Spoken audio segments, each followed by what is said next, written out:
Olá, estamos de volta com o segundo bloco do Impressões de hoje, continuando nossa conversa com a deputada Estela Bezerra. Deputada, vamos abordar agora a pauta do LGBTQIAP+, que a senhora apoia, trabalha à frente, né, dessa causa social já há bastante tempo. Sim, um dos eixos do preconceito, né, da discriminação que nós temos no mundo inteiro é a opressão de gênero e a opressão sobre a orientação sexual. O mundo inteiro tem essa assimetria, essa desigualdade. Aqui na Paraíba, nesse momento, nós temos uma CPI que investiga os crimes contra essa população. Nós temos o Brasil e na Paraíba alto índice de homicídio, né, que ocorrem por conta de preconceito, de discriminação. Nós temos também, principalmente, você tem o L de lésbica, né, o G de gay, o B de bissexual, o T de transexual. Eu diria que a transexualidade talvez seja o segmento que mais sofre discriminação. Eu tive a oportunidade de destinar emendas para que se construísse em Campina Grande o centro de referência de atenção à população LGBT QIAP+, para poder dar assistência jurídica, social e psicológica a esse segmento. Para você ter uma ideia, essas pessoas começam a sofrer violência quando nascem numa família que não as acolhe dentro de casa muito cedo. Nós temos pessoas que não conseguem estudar porque sofrem bullying e são violentadas nas escolas por conta das suas condições e orientação sexual ou identidade de gênero. E nessa área nós buscamos avançar muito. Essa CPI entrega para o Estado, né, e para a Casa Legislativa um diagnóstico preciso do que foi, o que houve de avanço, o que há de omissão e o que precisa ainda ser feito. Mas nós temos na área da saúde, na área da educação, na área da assistência, na área da cultura, muito ainda a avançar para se construir uma sociedade. Eu nem falo de tolerância, muitas pessoas falam de tolerância, mas eu entendo que é respeitosa. Respeito. Nós somos diversos, a humanidade nós não somos uma coisa só. Existe diversidade de cultura, diversidade de características, fenótipos, mas a igualdade e a justiça social a que todos nós temos direito é a sociedade ideal que nós queremos construir. Então, pouco me importa com quem você se deita, com quem você é feliz amorosamente. O que me importa é que você seja uma cidadã, um cidadão ou uma pessoa que produza o seu melhor para a sociedade, né? E a sociedade deve respeitar isso. Então, desde a conjugalidade, do direito a uma vida amorosa, a ter direito à profissão, a não ser agredida, a não ter a sua vida ceifada, como acontece, é a construção que nós buscamos fazer na Frente Parlamentar, que hoje passou a ser Frente Parlamentar de Defesa da Democracia e da Diversidade, que é onde a gente trata todas essas questões. E aí a CPI foi a ferramenta que nós encontramos, propomos a essa casa aprovou para que a gente possa dar um verdadeiro diagnóstico desse preconceito. Um preconceito tão grande que muitas vezes é invisibilizado, né? Nós temos muito ainda a avançar nesse setor. E uma das coisas é confrontar algumas ideias que são pregadas por alguns líderes religiosos que tentam não só criminalizar, mas tornar pecado aquilo que é essencialmente humano. Você tem uma ideia, tem crianças que antes mesmo de ter noção do que é a sexualidade, de ter interesse em namorar, de ter interesse em se relacionar com outra pessoa, ela já tem ali todos os trejeitos, todas as escolhas que seriam do universo feminino ou do universo masculino. O universo esse que é criado também. A ideia de que você é homem e usa azul e que você é mulher e usa rosa é uma ideia criada. O rosa já foi uma cor masculina, o azul já foi uma cor feminina na tradição ocidental, né? Que mulher usa salto alto, o salto alto foi criado por Luís XIV, É por isso que se chama salto 15, salto 14, porque eram pessoas da nobreza que não tinham, os imperadores que não tinham estatura, então se criou o sapato para eles, e depois vira uma forma de tormentar as mulheres. Os sapatos das mulheres são muito desconfortáveis. Essa é uma área que a gente tem muito que avançar, por isso que na atividade LGBTQIA+, a gente tem produzido muita legislação, transformou muitos decretos em legislação. Existe uma legislação que eu tenho muito carinho de tê-la produzido aqui nessa casa, junto com os pares que a aprovou, é aquela que inibe atos de discriminação racista e LGBT em praças desportivas e culturais no nosso estado. A que regulamenta a lei que é divulgada, que aqui na Paraíba nós não permitimos discriminação em estabelecimentos comerciais. O conteúdo daquela lei é uma lei que nós transformamos ela em lei aplicável, né? Existe todo o nosso fortalecimento das manifestações, das paradas do orgulho, né? Da visibilidade da população LGBTQIA+. Eu acho que a sociedade ela não vai ter a condição de gerar o seu melhor e de ter justiça social e ter igualdade se não confrontarmos os preconceitos e a discriminação a esse segmento. E olha que muita gente começa muito cedo a sofrer. Nós temos aí um baixo índice de transexuais formados porque eles não têm a condição de se sustentarem nas escolas por conta da grande violência que sofrem. Então, nós fizemos várias legislações e formações buscando desconstruir aquilo que a gente chama racismo estrutural, LGBTfobia estrutural e machismo estrutural, aquilo que está dentro das instituições e que não permite que a gente avance para o respeito a esses segmentos. Deputada, as políticas públicas voltadas para essas pessoas, elas foram mais acentuadas, estão mais fortes com os mandatos que a senhora exercendo aqui na Casa de Epitácio? Com certeza. Recentemente eu vou poder participar, e eu espero poder participar, o ambulatório TT de João Pessoa, que é o primeiro que trata da transexualidade. Nós encaminhamos uma emenda de R$250 mil e é por conta dessa emenda que esse atendimento ele vai ficar mais adequado e mais confortável para as pessoas que ali recorrem a esse atendimento. E todos os serviços que hoje existem na Paraíba passaram pela nossa articulação, mobilização e encaminhamento de emendas para que eles existissem. A população LGBTQIA+, foi e será sempre um segmento que eu tratarei com toda a primazia, com toda a importância, com toda a relevância que esse segmento e que a pauta necessita. Muito bom, deputada. Também gostaríamos de saber que em 2022 a senhora se candidatou a deputada federal. Como se deu esse pleito nessa eleição? Olha, eu acredito que, e isso é uma percepção minha, o poder requer, a representação requer alternância. E eu já estava há 2 mandatos aqui, aprendi bastante na casa, dei o meu melhor, dialoguei com vários segmentos, não só os segmentos de mulheres, de negritude e LGBTQIA+, mas com representações de classe, com criança e adolescente, juventude.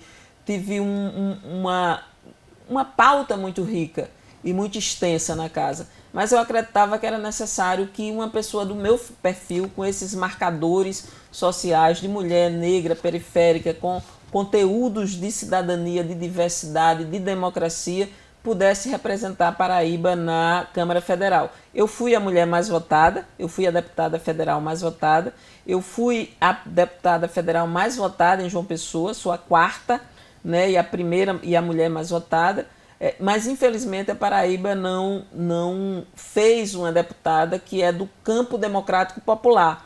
A Paraíba já teve deputadas antes de mim, todas elas ligadas mais a uma oligarquia.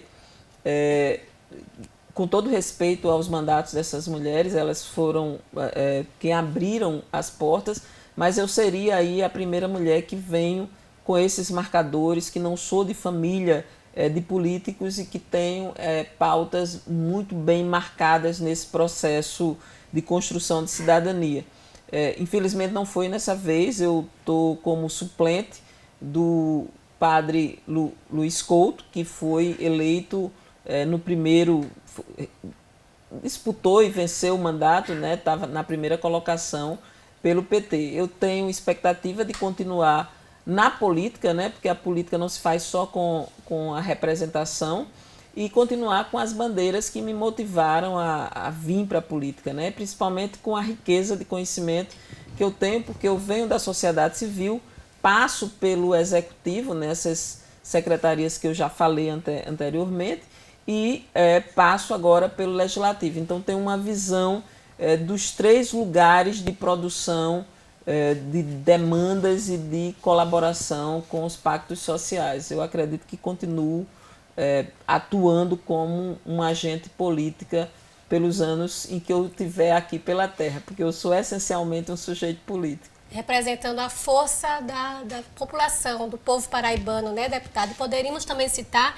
várias leis em destaques aqui na Assembleia Legislativa que a senhora à frente apoiou, e leis que foram aprovadas, né? Podemos citar o aleitamento materno, o programa Vale Gás, menstruação sem tabu e também a assistência às gestantes. Outras mais que a senhora poderia citar como muito importante e relevante nos seus mandatos? Olha, a lei que proibiu o uso de algemas em mulheres parturientes que estão apenadas, a lei que obrigou os hospitais a darem um alimento aos acompanhantes de idosos e de criança e adolescente, tanto na rede privada como na rede pública, porque eu assistia muitas famílias passarem 15 dias acompanhando seus familiares, e essas pessoas colaboram muito com a recuperação da saúde dos seus entes queridos. Se você estiver no hospital, uma família, uma pessoa que está no hospital sozinha, ela demora o dobro do tempo para se recuperar. E aí a família ficava ali, mas não tinha direito à alimentação. Hoje, o refeitório do hospital faz o alimento, incluindo o acompanhante. E a lei do acesso ao absorvente, que foi uma propositura minha, teve um grande debate aqui e terminou ficando como autor da propositura o executivo, mas não tirou a minha autoria, que foi a pessoa que apresentou. Infelizmente, essa lei ainda não está acontecendo como ela deve. Não é só o acesso ao absorvente higiênico que evita constrangimento e que melhora a saúde sexual e reprodutiva das mulheres, mas é também o acesso a um debate que pode e deve ser feito nas escolas e na saúde pública, né, e nas unidades de saúde, para poder diminuir a discriminação e a falta de conhecimento e o tabu que se tem em torno da menstruação das mulheres, que é fundamental, né, porque é uma mudança de paradigma. Se as mulheres não menstruam, a humanidade não reproduz. E isso é uma coisa que precisava ser tratada com a simplicidade que ela é, e não como uma coisa que é um mistério, não pode ser tratado, as mulheres ficam reclusas, nada disso deve acontecer dessa maneira. E eu agradeço muito ao feminismo negro, às mulheres feministas negras e periféricas que politizaram isso, né, que trouxeram isso para o centro. Eu descobri nesse debate que o Viagra e o Cialis, que é a pílula de correção erétil masculina, ela tem 100% de isenção de impostos, enquanto que o absorvente pega a maior alíquota de impostos por se tratar de um produto considerado supérfluo. Então, daí dá para você medir qual é o valor da mulher na sociedade e qual é o valor do homem na sociedade, né? E o quanto a gente tem a contribuir com a presença das mulheres na política. E se fazia necessário naturalizar algo tão simples, né? Faz parte da vida. E recentemente eu estou bem feliz porque houve